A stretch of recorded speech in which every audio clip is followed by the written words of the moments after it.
Now, let's bring all our presenters back to the stage with our moderator, Hussein Tahan.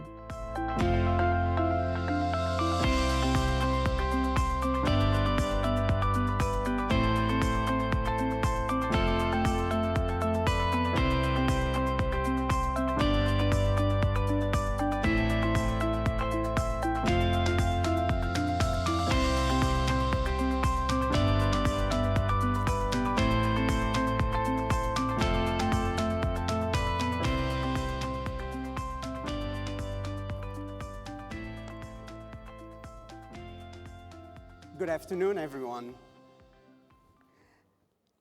I'm Hussein Tahan, and I serve as the Chief Nursing Officer and System Vice President for Nursing Professional Development, Workforce Management, and Academic Affairs at MedStar Health. And I'm also pleased to serve as the Vice Chair of the Institute of Nursing Leadership National Advisory Council alongside Dr. Bannister. You just heard 4 deeply moving and inspirational talks from Dr. Wang, Dr. Grant, Dr. Reinhardt, and Governor Guerrero. They gave us a glimpse of their personal and professional journeys and how they overcame challenges along the way. I'm sure you have some questions for them, so please to submit a question, open your conference app and select the Q&A function. But first, allow me to start with a couple questions of my own. As leaders who have envisioned and transformed different aspects of nursing and healthcare, what is the powerful piece of advice you would have told yourselves when deciding whether to take the leap toward making your vision a reality? Let's start with you, Dr. Reinhardt. Perhaps you can comment on your efforts around infant car seat safety. Well, I should have done more homework. You gotta know who's gonna vote. Who's on this board? Maybe I knew some of them. Maybe I could have talked to some of them ahead of time. Do your homework.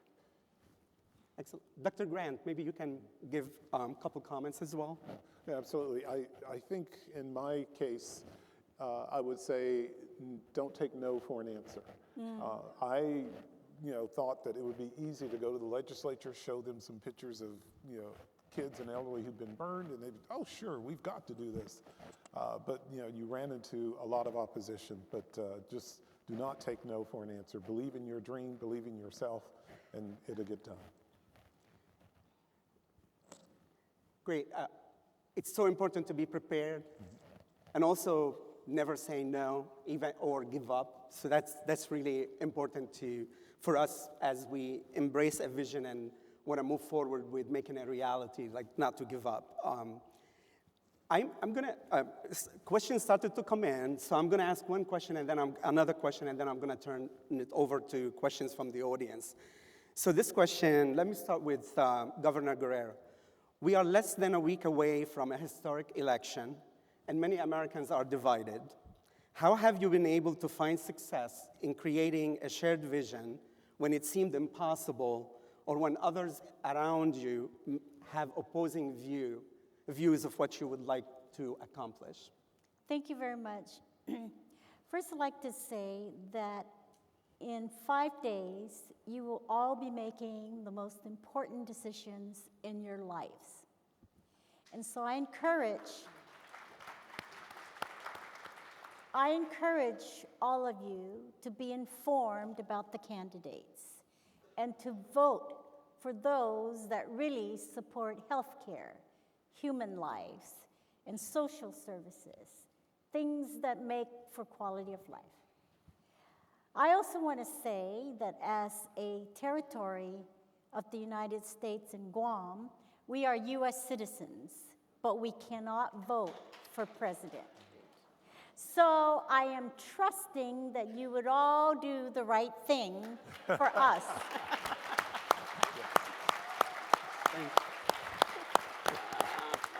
And so on the second half of your question, I really believe that you should have a clear vision. Your message should be very clear, very direct. And when you go out to do your messaging, make sure that people understand what you are trying to do and to persuade them. I also feel that you need to know your opposition. You know the word, keep your enemies close to your heart.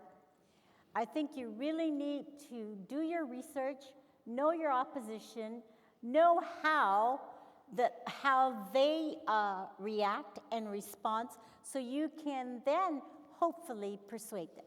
There are others you will never persuade. Don't bother with those people. You need to go to people who you feel might be swayed to what you are trying to pursue and what you're trying to do. So politics, I feel, Hussein, is very important to our lives. We have corporate politics, social politics, academic politics, right? But it's good. Politics is good. Good politics moves us in the right direction. Thank you. Great words of advice. And I'd be remiss not to add that our voice matters, and we really need to own it and speak up, right? Yes. So I appreciate that. This next question is for you, Dr. Wang. Bias in AI is a significant concern regarding equitable outcomes and data representation. Could you share the strategies and methods that you employ to identify, mitigate, and monitor bias throughout your project's life cycle? Yeah, I think not only bias in AI, actually, for those of you who are more in the field of generative AI, there's hallucination too. So with all the hallucination and bias was the method. I think, my vision for this is AI is not a new thing. There has been research over the past how many years there are people who are studying AI. It may be relatively new in healthcare and in nursing. We really need to partner with those. There are methods and methodologies that can address bias. There is trustworthy AI. And so I think as nurse leaders, being informed, being engaged with organizations where they have been studying this for many, many years. One of the organizations that I volunteer, because I don't see any nurses at the table, no matter how busy I am, because I feel like if I can get a nurse to be at a seat of table, I'm willing to spend the time with, there's Coalition for Health AI, there's a lot of networks in the healthcare where industry, academic health systems are partnering together. And part of what I would like to have this nursing AI innovation consortium is let's get ahead and tell them, well, what are the approach that nurses need to know as a front nurses when I have solutions to question, what have you done to address bias? Have you included all of the populations where I see that is necessary to develop the algorithms? And how should I address bias? And how should nurses have the knowledge to assess and evaluate how it will work in the healthcare setting? So I think it is more than just addressing bias or knowing one method addressing bias. And I think in the new AI era, we need to actually know more than that. Yeah. I would add, or I would say, first, just like nursing process and how we make decisions, we gotta identify there is a problem, right? So if we identify there is bias, then what we do about it. And I feel like, hallucination, you mentioned hallucination. Maybe this is like an AI diagnosis and get a plan of care around it, right? So let's, copy nursing and how our governor nursing background assisted you in so many aspects of your career so far. So we can always, as nurses, we are always up to the challenge, and let's define it as a problem and have a plan of care around it. Thank you. Susan or Dr. Reinhardt, does your family caregiving work incorporate families of children with medical complexity and serious illness? Would like to extend this work to them. The member in the audience saying, I would like to extend the work to them. Yes. In relation to the CARE Act, for example, that is related to any age, any person, any diagnosis, and including, by the way, even pregnant women having babies, that there might be some complications that a family member needs to manage. So definitely, it's all populations. And perhaps there may be some resources you may want to offer, if anybody wants to seek more guidance, how they can be more involved or support their families. Any word of advice where they might be able to get good resources about family caregiving? There are a number. It's catching on, which is really a good thing. Like I said, in the 70s, it just wasn't there. But there are now, across federal government, there is a whole national strategy around family caregivers, which includes, again, people of all ages. And there are recommendations, over 500 recommendations to be implemented. As an individual, trying to find where to go is always difficult, but there are websites, of course ARP has one, but there are other websites that do give you some ideas. Wonderful. Dr. Grant, this question for you. What do you believe can move nursing to a unifying message, moving away from silos? I think as nurses, well, as I mentioned, we need to find our voice. We're the largest of the healthcare sector, and I think 4 to 5 million strong, that we could really have a significant impact, not only on, when it comes to health policy, but just on health in general. One of the things I love to say is that there is no health or health care without nurses, and we need to demonstrate that each and every day. So I think just collectively coming together to find our voice. Thank you. Together we're more powerful, and we can accomplish more than staying in silos as an individual.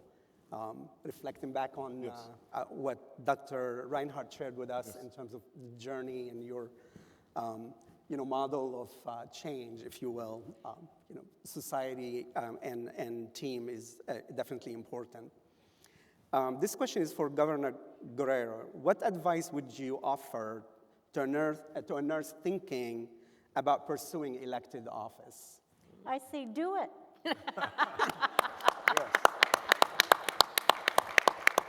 I also want to say, elected officials are very sensitive to constituent voices. They really are. And you can strategize and time it for when they're going to get reelected. And then you can bring all the nurses together, not just the nurses, but all the allied health people, your respiratory people, your pharmacy people, your laboratory people, because the more in numbers, they will listen. And they get very concerned about getting re-elected. So you can strategize in that way. But if you are contemplating being a policy maker, who knows, one of these days there might be a nurse as President of the United States. Yeah. And we need to dream high, because you see, our profession permeates through every sector of our lives. It really does. Technology, policy, even my friend here, the first male president of the American Nurses Association. How great is that? So, it does. Nursing permeates every aspect of our lives. It's such a great profession. Very honored and proud to be a nurse. Absolutely. And by the way, I still have my license active. Yes. All right. I am a nurse in California and a nurse in Guam, because you see, I figure if they fire me, I can still go back. We are nurses. Nothing can Forever. stop us or should stop us. Yes. Let's dream. So this question I'm going to ask all of you to answer. So let's start with Dr. Wang. What advice do you have for navigating the path to change when the descent to make meaning and significant change comes from within the nursing profession? I think it's to create this sense of we can do this together. And with some of the lessons we have learned is get to know policy earlier, as soon as possible, as much as possible, about how to leverage the power of policy in elevating our nursing profession together. And I often talk about, yes, I'm proud to be the first one to launch this program in AI, but I'm not gonna be the proud if I'm always gonna be the only one. I would love to see more schools and more people to join us in this effort so that we can actually move the field forward together. I love the obligation to the profession, so I appreciate that. What about you, Dr. Reinhardt? So I really do believe in professional associations. I like to say that when I graduated, the first day I graduated, I got from my professors for an award membership in the American Nurses Association. And I thought that was so powerful to say, this is what excellence should mean. Join your association. It was great. And that's really where I learned a lot about policy. You know, are you in 6th grade when you learn how a bill becomes a law? You know, it was really through the legislation committees of New Jersey State Nurses Association, how to do that, and how to work with nurses across settings, whether it's education or hospitals or, you know, community health nursing. We are a profession. It's not only the job. It is our social mandate given to us in our license. So respect that and reach out to each other. Wonderful. I would agree with what Susan has said, and just add that it's one thing to have your name on the books of an association. It's another thing to be an active member of that association. Yeah. Oh, yeah. And that's where you make the difference, is you've got to be an active member. And I'm just preaching to the choir here, but I think if every one of us out there, you know, recruited 5 or so people and said, you've got to be active, you've got to have a voice in how your profession is governed, not someone who's far removed from the profession, you know, attempting to tell us what to do. Who knows nursing better than nursing? Can't sit quiet. No. Yeah. No quiet. Please, Governor. You could be quiet but powerful also. Yeah. Yeah, but remember, quiet nurses. No, we're never. Because we have to advocate for our patients. But my advice would be, you know, if you're going to start locally, know who the key stakeholders are in your community and get to know them. And then from there, be very involved in not just your local affairs, but also national affairs, your region, your national, and of course, be involved, like Dr. Grant said, with the association. Be involved with the association. It is a very powerful association. And that's how you can move policies in the right direction for the destiny of all of us. So know your key stakeholders, and I like Dr. Grant where he just took a seat. He did not ask for a seat, he went and took it. So that's the kind of attitude we should have. Thank you. Staying with you for a minute, I have a question from, reflects on this Puerto Rico. Nursing needs significant advancement and as a US territory, we face unique challenges. What recommendations can you offer as the governor of the island, Guam? And I am the only AAN fellow in the island. So this is coming from somebody from Puerto Rico, the only Academy fellow. Any Academy fellow Yeah, from so Puerto Rico? so they're like you, like they're an Academy fellow, the only one in the island. But then, what recommendation you would provide them in Puerto Rico they can work on for a significant advancement? So, you know, the Academy invited me to be part of the fellow because of their reach out to not just the nation, but internationally. And I know you're with the Asian American Pacific Island Association, right, Dr. Cheng? And so I think we should continue to have a presence in all of that. And if we can get more representation from the Pacific Islands and the Asian community also, I think we would get to a much diversity.